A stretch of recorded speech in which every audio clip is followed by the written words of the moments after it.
Samantala, kontrolado ng mga tropa ng pamahalaan ng sitwasyon sa Sulu sa kabila ng patuloy na sagupaan ng MNLF at Abu Sayyaf. Ito'y matapos na magpadala agad ng karagdagang tropa ang militar at pulisya upang mapanumbalik ang peace and order sa mga lugar na apektado ng labanan. May report si Noel Perfecto. Kinumpirma ni AFP spokesman Colonel Arnulfo Burgos ang madugong engkwentro sa Patikul Sulu sa pagitan ng Moro National Liberation at ng Abu Sayyaf Group na nagresulta sa pagkamatay ng 7 MNLF members, isang sibilyan at hindi malamang dami ng mga ASG o Abu Sayyaf Group. Isa sa mga MNLF member ay nakilalang si Wahab Omar, habang 4 sa mga kasamahan nito ay pinagutan naman ng ulo ng ASG. Isang ASG member sa panig na Commander Jul Asman Sawadjaan at isang Commander Palo ang napatay rin sa engkwentro.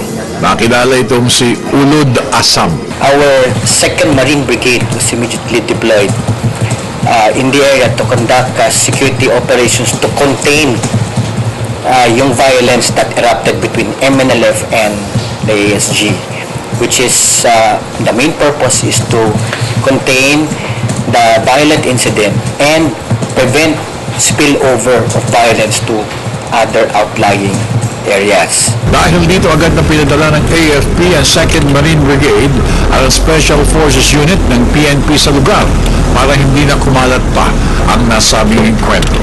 Sa kasalukuyan, kontrolado at patuloy na rin ang pagbibigay alalay sa anuin na po mga pamilyang naapektuhan ng labanan.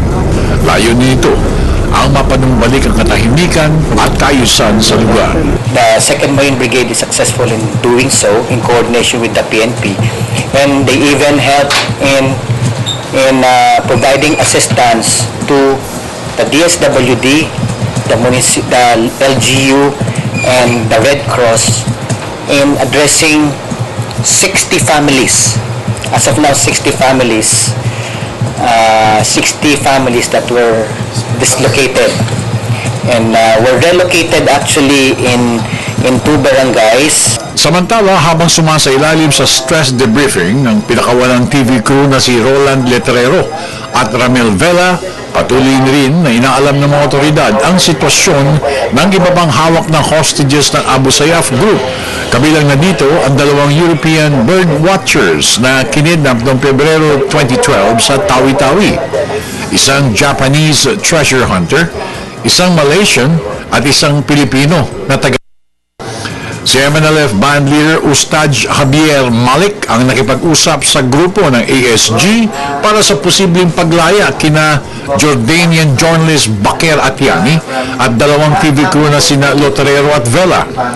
Hindi ito pinayagan ng ASG. Isa ang MNLF sa mga grupong tumutulong na mapalaya ang grupo ni Atiani at ang 2 Pinoy crewmen. Para sa Telebisyon ng Bayan, ako naman si Noel Perfecto.